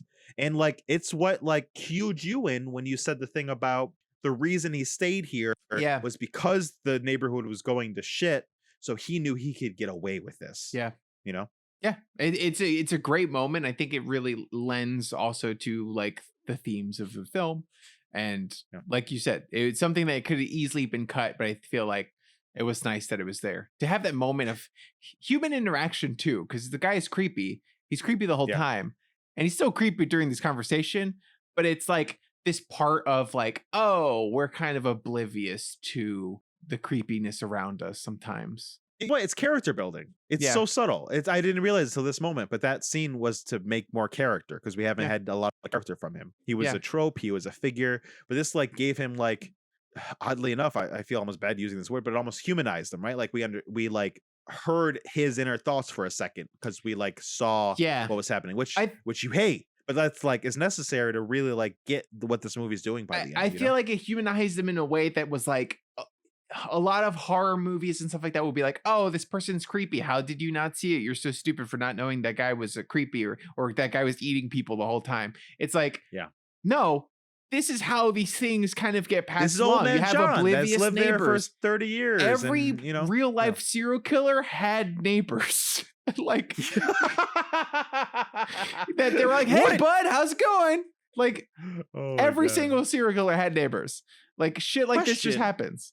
Question, because I didn't realize it till now. I didn't know I was confused because again, I don't need clarity for this to really make the movie make sense. But he went to buy diapers and a home birthing thing. Did he already have someone? I think this wasn't the first time. Yes. We know that because of the tapes later. Yeah, there's a lot. Yeah. But it's just, did he do that with the anticipation of the lady in the yellow dress he followed then? No, I think he already had someone. You think he had someone? Yeah. He was doing that, but also preparing to get the next one? Yes. Yeah. I think that's what happened. Damn.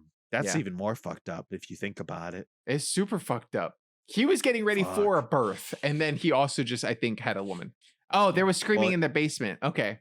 There was already screaming in the basement. You're right. Thank you, Daron. Thank you, Daron. Thank you. Oh, and then the movie's so good because it cuts from him going to the basement and then cuts to present day. Same shot of going into the basement.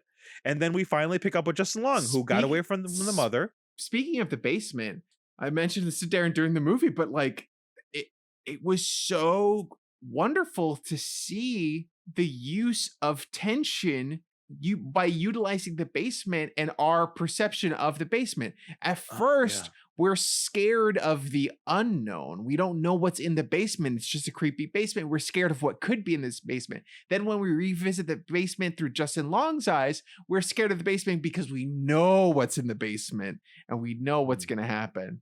So I thought that was really interesting. And I think that Zach Krager handled it really well. Yeah, tension of the unknown and then the no.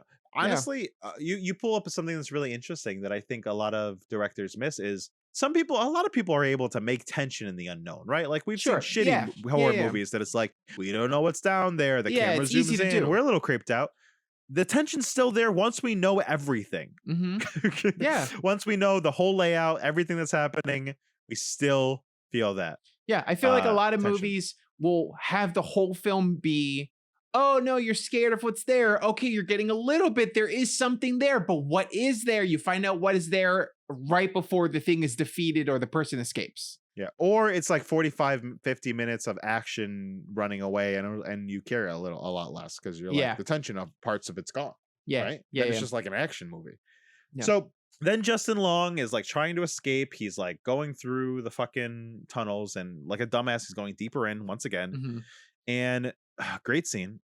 Honestly, every fucking scene's so good. He sees a little bell. He starts following a string. There's a door. The mother corners him, and the mother leaves away from the door. And homeboy what Justin did you think Long, was gonna happen? not for 1 second, was like, oh, there's something worse over here. He thinks, yeah, this girl's scared of me. That's right. I'm gonna get out of here. What a piece of shit in all his choices. He's such a piece of It's shit. All his consistent. choices. The character choices are consistent in this film. They really are. And then he goes in there, and then I thought it might be him, but it worked for me. It was the old guy. It was the dad. Yeah. I thought it was gonna be like a big baby, like a big scary that would have been like that would have fat been man that would have baby been or mutated baby or something like that. Like that was gonna be like super strong. That's what I thought it was gonna be. that would have been rubber malignant level of fucking Yeah, maybe. crazy fucking. Yeah. That's not a B movie anymore. That's fucking. that's a satire. That's a SNL I don't know. sketch. I would have liked it too. I was cool with the illusions that they were the babies. Mhm. I was cool without a baby. So this old man, Justin Long, again, does a really his character name's AJ. AJ does this really great job. He does a really good job of like, oh man, we're gonna get out of here. What's go? Oh god. Oh yeah. Oh, here's water. Oh, you need the table. I don't know what you're saying. Don't worry. I'll get us out of here. Don't worry. We got this. And then he looks over at the VCR. He sees all the labels that are like, woman at the gas station, yellow dress, redheaded, and you're just like, oh fuck. And once again, the show don't tell thing. He pushes the thing in. You hear a couple screaming, and you see Justin Long's reaction. Again, I don't want to see it. Yes. So they didn't show us. Yeah. And, yeah. Like And then so he just many looks parts. at the old guy.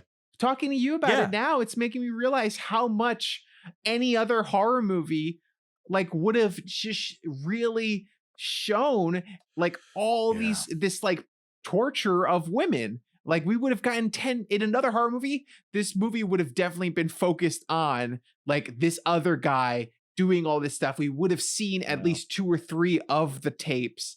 And I feel like it's just scarier not seeing the tapes and like just imagining what would have happened. Yeah, it's one of those arguments where people who don't like horror are always like, why do you want to see that? And it's like we don't want to see it. Like this movie didn't show us any of it. Exactly, yeah. And we were more happy than almost any like Hostel or fucking crazy ass movie. It could have easily been a Hostile movie.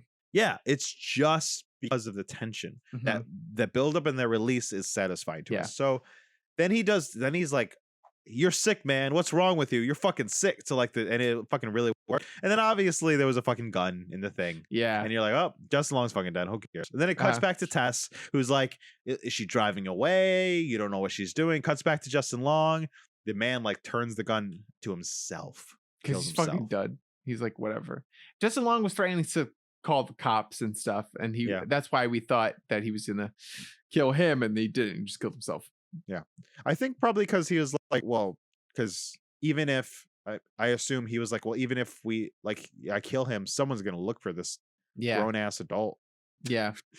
Yeah, that's true. Right here.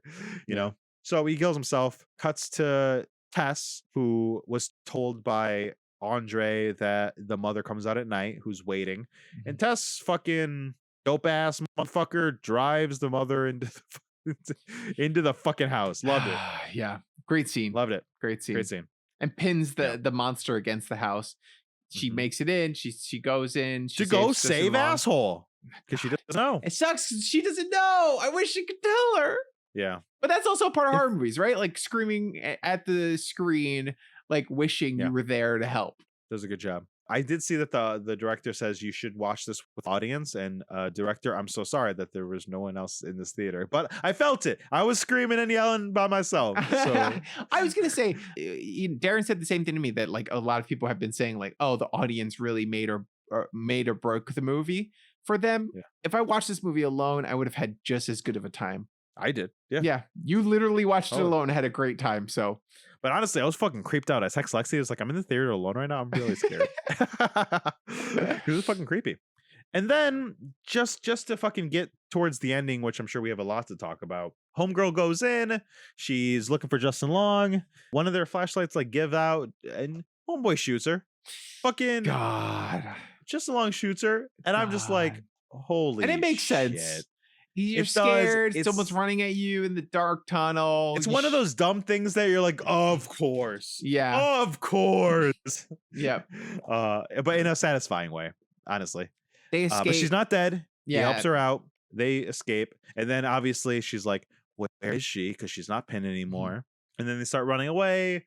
Andre helps them, and then you get the last info dump from Andre, who says there's this weird he had babies and then had sex with those babies, and that's what's like left over. It's and not even really info dump. It is like one sentence. Like in the movie's defense, there was too, like a little 4 bit. sentences. Sure, but like this is the same kind of thing that we would get. It's like, a trope. A whole backstory for. It's like, okay, now it's time for me to tell you about the creepy things that happened in that house. And it was like a little bit of that, but not. It didn't overstay its welcome. 100%. I'm not saying that in that derogatory way. I know, but just for people who haven't seen the movie more so than for you. If people are still fucking here, what the fuck are you doing here? No, I mostly mean it. The reason I categorize it that way is because I know that's how that scene normally would go, and I think the director's making a commentary on it, right? Like he's almost satirizing it because he's there around a campfire. He's telling the story. You know, I think he's making it short on purpose and making it interesting on purpose. And he's like, this can work. Here's how you do it, right? Yeah. And then honestly, some of the best acting from Justin Long, who's just like, where he's like, I'm sorry I shot you. And she's like, no, don't worry about it. It was an accident. He's like, no, I might be an awful person. I think I'm an awful person. There was a moment. And I was like, oh. And then he was basically said to the effect, I'm going to change my life. I'm better for this. And then Tess is like, aren't you scared she's going to come here? And Andre just leans back and he says, I don't know why, but in all my years, she's never literally Kool-Aid Man through the wall and fucking eats on. I don't know what the fucking, she fucking hilarious. Like killed. It was so funny in the best way. And what does fucking Justin Long do right after his speech? Runs like a bitch. Fucking runs. He fucking runs. And it was so funny. Yep. And then they end up on top of the water tower, and the mother climbs the water tower, and Justin Long grabs. Basically, they're there, and the mother's gonna kill them both. And then Justin Long decides monologuing about, I don't know, I don't think we're gonna get there. There's nowhere else to go. There's nowhere else to go. It can't be both of us. It can't be both of us. I'm sorry. And she's like, what? And I'm like, no, I'm sorry. It has to. You need to slow. One of us needs to slow her down. I'm sorry. Yep, and he throws her off of the water tower, which was so fucked and made me happy because I was worried they were going to give Justin Long a little bit of a redemption. And I was like, they doubled no, don't do that. He hasn't earned it. I was jaw on the floor, shocked. I was like, because I have all the feelings you do, but you're also like, oh no, Tess, the only person we like. Yes. And then honestly, if the movie wasn't so good at this point, this would have been corny. This would not have worked. This would not have worked in most films.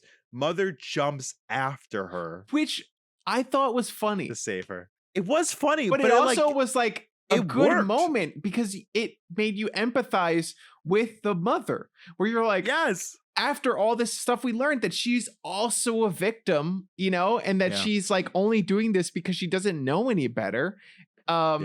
She jumps to save Tess and ends up saving Tess. And she breaks her fall. Yeah. It was a good, touching moment. You're right. That's her baby and she loves her. And it was heartbreaking and silly at the same time, but it worked for me. It worked for me so well. And then Justin Long came up and this was he's just so good. He's like, I'm sorry I pushed you. I mean, I had to. I mean, you were already basically slipping. I mean, I couldn't save you. I mean, you were falling. And he's like, making up his story in that moment. And I've seen people fucking do that. Honestly, it sounded like what the guy on The Bachelorette was doing, because he was like, you know, I'm so sorry I cheated. I'm so like I shouldn't have done that. You deserve better. I don't deserve you. But leading up to that moment, right? Like you said, you were going to give the ring back, and I was like in a bad place, and it was like, what are you doing? This is live TV. We can hear you, dude. And you know what the craziest part is? Where I know there are a lot of fucking women haters in the world, and this is a real problem. Half the Twitterverse and social media is siding with Tino because of how much they dislike Rachel. About how much she cried too much. And how she was too bad at decisions. And this. And I hate that. And it's like never. Nothing justifies that. I hate that. Never. That sucks. Yeah. That sucks. It was fucking wild. But so then the monster, back Justin to Long comes Barbarian. along and he's like, oh, great. I'm glad I did that. You know, you see why it needed to happen, right? We're on the same page. You did say that. Yes. Yeah. God. And then fucking mother gets up and fucking mountains his ass, Game of Thrones style, to the Viper. fucking Pedro Pascal and fucking eye pops him. Yes, which was very satisfying. So So gross. satisfying. So So gross, so gross. satisfying. I literally went like, Yeah. Yeah. Yeah. Because it's very visceral. So much pus. Yep. There was a lot of pus. And then the mother looks down and Tess is hurt. And Yeah. she's like, oh, and she's literally like, oh no. She wants to take her to not to a hospital, but she wants to take her back She says home. and She says heal home. her. Home. And she's saying it like in her broken English, but you understand she's saying home. Yeah. And Tess is like, I can't go back. And she like is thankful to her. Like, you saved Yeah. me. Obviously, you're not gonna hurt me. And she's like, home. And she's like ready to move her. And she's like, I can't go back.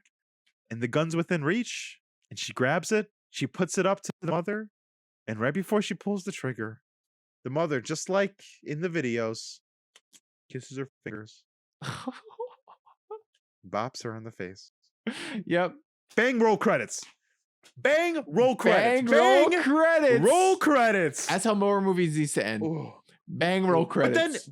But then also perfectly after a few credits came, just to give us a little bit more, because we knew we needed a little bit more of just Tess walking away from the situation. The only one that's, still alive. Wow. Which is great. What a confident film. I really liked it. It was competent. It checked so many boxes. Like, I feel like when I try to describe why I like horror movies, a lot of people think I'm weird. You can think I'm weird for a lot of reasons, but for liking horror movies, like, you don't get a pass. But it's a hard thing to describe because people think horror movies and they think like violent, like murder and like all this shit. And you're like, no.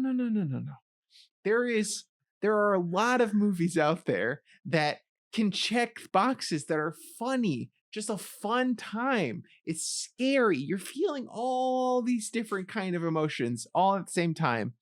And I like it. And this movie checked all those boxes. Marcus, really important question. You said something there that I don't know if you realize you said, but what are the other reasons that it's okay that people think you're weird? Oh, I'm quiet and I don't really want to talk to a lot of people. So I just have my head, like all day long, I have big headphones on and I don't talk to anybody. And people are like, are they on all the time? Yeah. Oh, okay. Even when I'm talking to people, I just like have sometimes you're them like, on. no. Oh, because you mean, are they on listening to music all the time? Yeah. No. That's what I thought. I just have them on because I don't want people to talk to me. And someone comes to talk and you're like at one point I took off my headphones and someone was talking to me and they were like, oh, we were like trying to guess what music you're listening to because you always have your headphones on. And I was like, I don't know, fucking podcasts and shit. Like just fucking listen to random shit, YouTube videos. I don't know, video essays on like, I don't know, random movies and TV shows. Whether or not the Titanic led to the Y2K scare. Yeah, sure. Yeah, whatever. That's what I'm listening to. That's okay. I don't think that's weird. I think you're lovable and affable. Like 5-hour review on a visual novel, like video game from the 90s. Like, yeah, that's what I'm listening to. Probably. Honestly, is what makes you probably weird. That's probably. I'm not liking people. I think that's normal. But wow, Marcus, just like what a film. It was just so confident. It was so funny. It was so interesting. It was so well acted. Everything made sense to me. The pacing was pitch perfect. The way it had clearly 4 acts and it went seamlessly between them all and they were all satisfying and all connected in the end. Yeah. So good. I think that right now we are in a weird place with horror movies where I think horror movies are having a resurgence and they are becoming a lot more normalized. And I think that critics and audience members are having sort of a hard time with, I feel like, new horror, where if it's not elevated, I feel like people kind of get confused by it a lot of times. They want everything to be Hereditary, to be Jordan Peele, to be like a new genre of elevated horror, which most people actually don't like the term. And yeah, I feel like this is, for me, feels more like, okay, this is classic horror. This is what new age horror should be. This like evolution of sort of classic films and what classic films are bringing to the table while still just being a good movie. This felt more accessible to me, to the average member of the audience, than like a Hereditary or Midsommar or something like that. It's so interesting. And honestly, we could probably spend a whole podcast talking about it, and we will, because it is go boo boo for hoo hoo October, scary month. So I'm running out of things, Marcus. I'm always so interested in this. I'm running out of things because I think you're so right. This time in horror is so interesting, and I think it's because, and I'm speaking literally out of my ass right now in this moment, so Sure. I'm probably wrong. I think Sure. I think it's because it almost feels like horror is elevated now, but people don't know that because horror, and this has been happening for decades, but now that it's becoming more mainstream, people just don't know what to do with it. Is horror is like almost like the overhead genre now. Like this is like a different kind of horror than Black Phone is, and that's a different kind of horror than Get Out is, and that's a different kind of horror than Hereditary People is. are mixing But genres, with but horror. have to put them together because that's how you do it in the Blockbuster store, and that's how people have done it forever, and that's how we think we should do it. And people, it's like, well, scary. So scary movies, these are all this. They're all scary movies. They're all the same. But it's like, but it's not. Whereas this feels so. Where Get Out and Hereditary almost felt like a commentary on like, hey, horror movies are bad. Let's satirize why they're bad and make them good.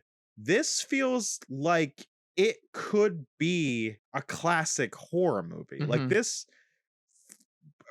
goes back to basics in a way that it feels like exorcism, Halloween. It's not, but it's also not like an homage. It's not like it's paying service to those things. It's honoring those things, but it's not subverting. It's just making a good version of the thing. I don't even know. It stands on its own two legs while paying homage to like horror as a genre. Yeah. And I don't think people know what to do with that because there's been so many orphans and Ouijas and conjurings and fucking like horror has been so blockbusterized, right? Like it's such it's a cheap cash grab. They're cheap to make, and you will at least make your money back most of the time. And then even like the ones that are like from like a Blumhouse or whatever or anything like that, like that movie Old by M. Night Shyamalan, or they're like, I'm trying to like do this thing, and everyone like, oh, okay, so art house horror movies, and they're not, sometimes they're not very good, so it's like, okay, and this like it lumps in with those, but it's not those either. Like this is the most, honestly, this one feels. It's so hard because it feels like this has way more in common with Black Phone than it does with Hereditary or Get Out or the new Halloweens or anything. But it feels as good as Get Out or Hereditary or. I would put this in the same category as the first of the new Halloween movies, where it's like a classic horror movie, but it's just also just a good movie. Yeah, but that movie also felt like a blockbuster. Like that also felt like it was a result of franchise Terminator things, right? I guess so. You know? Yeah. I don't know. But it's also I don't want to lump this in a Black Phone because Black Phone was a piece of shit and this movie is like a 10 out of 10. Yeah. But Black Phone was trying to do this, right? It was trying to just make an old school, just a horror. It doesn't have to connect. It doesn't have to make a franchise. It's not a blockbuster. It's not circumventing the genre. It's not a remake. It's just a new scary story. It just sucked. But it's also like, this isn't like Malignant, because Malignant was like, oh, that's a franchise. James that's a trilogy. Oh my god, that's a trilogy in the making, baby. What was it? Yours was Benign. Is the sequel. Benign. Oh, that's such a good. That was so good.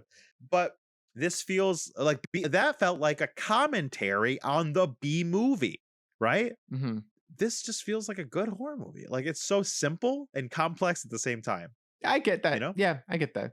I just feel like it's good to see movies like this still coming out in a world where I feel like people want to feel fancy and like elevated about their tastes, and because they do that, they have to like say that these horror movies are better than these horror movies because these are more artistic or whatever. Fuck.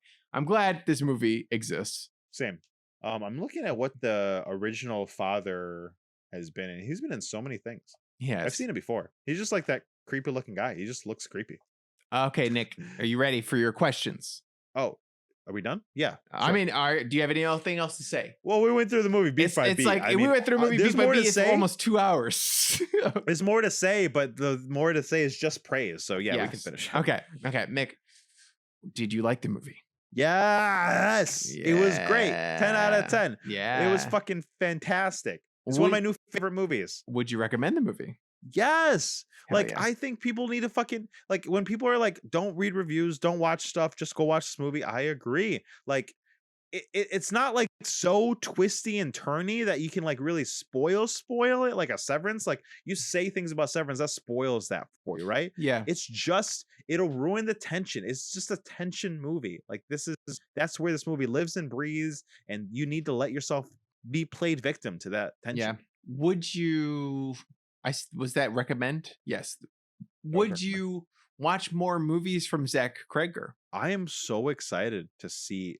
It's hard because I am excited, but like nothing's ever going to be as good as Barbarian, right? Like that's. I mean, if he yeah, does, kind of like with if he Get does- Out a little bit, where Get Out Yeah, was fucking 100%. phenomenal, and Yeah. the other two are good movies, but not as good as Get yeah, Out. Get Out is like a perfect film. It's like from beginning to end, that movie says everything he needs to say, and I feel the same way about this one. And like, if he does the same thing again, then he's doing the same thing again. It's not as good. Which If he I'm does okay something with. different, if he does something different, then I'm sad it's not the same thing. So he like can't win. Yeah, And I'm learning that now about when people who come out of nowhere and make good movies. Because something else we just saw recently, we saw the next one and we were disappointed. I forgot who it was. Halloween. Oh, maybe it was No. Halloween. It was something else though. No. It was something else. It was But anyway. something random. I get what you mean. I feel like for me, I could get 2 more movies out of him that are exactly like this movie. Obviously about something else, about aliens, about whatever other kind of Sure. horror thing, but that are the Sure. same vibe as this movie, and I'm into it. Yeah. Because sometimes it's why you go to a director. Sometimes you go to a director and you like all their movies because they have sort of like a similar beat to them. And that's okay. Yeah, that's true. Yep. So yes, I'm excited. I am excited to see. I'm excited to watch. I will be there. I will be in line. Hell yeah. Wow. That's great. And we don't know our challenge for next week. So guys, stay Nope. tuned. Follow us on social No, media. And we are gone next week. Mm-hmm. So we are back the first Thursday of October, and that will be the fan challenge. Woo! Fan challenge. Hopefully it's something spooky. What was that? Lexi just turned off all the lights on me. and Whoa, weird. It's all Creepy. connected with Google Home. Spooky. That was spooky. Okay, Nick. Now you know what time it is. Get us out of here. Guys, thank you so much for joining us. I really hope you enjoyed this film as much as we did. We appreciate you being here. You can follow us on socials. You can do all that stuff. But really, the best way to keep in touch with us, to let us know what you're thinking, you can message us directly. We're going to start a Discord soon. Is go to patreon.com/nowtrythiscast. Let us know what you think. Help us keep the show alive, and let us, and you be our new best friend, and you get to challenge us every Hell month. yeah. That's what you call our fans. Best friends. Your best Yo, friends. you 6 out there, you're my Our best best friend. We're best friends. Old Night Rom? It's funny. It's funny because like 2 of our actual best friends, Joseph and Andrew, like, So it regularly works. listen to this show. And you know what? And if you want to consider yourself our best friend, then you need to join the Patreon. You need to join the chat. Otherwise, you're not Yeah, our best friend. T, you'd be our best friend, but you don't T, listen every week, so just I saying. don't know, man. Just saying. I don't know. You fucked up. Okay, guys. Thank you so much for watching. We love having you. If you joined us live, we appreciate you all. Remember to go out there and try some new things. And good night. Good night. Friends get together so they can try things. Young Whitest Kids podcast so that you can try things. Now we will stop singing so that we can all now try this. You voted for that? Wow. Wow. Daron voted for it, and she didn't even vote for her own thing. What was her thing? You can vote for both. No. That's true. I figured that way there'd be less tiebreakers. Sure. Because everyone just votes for their own thing, for the Heshing most is part, winning. except Daron. Oh, I don't vote for my own thing. I just voted for Army of Darkness. Now it's a tie. You don't submit your own thing, Nick. What do you mean you don't vote for it?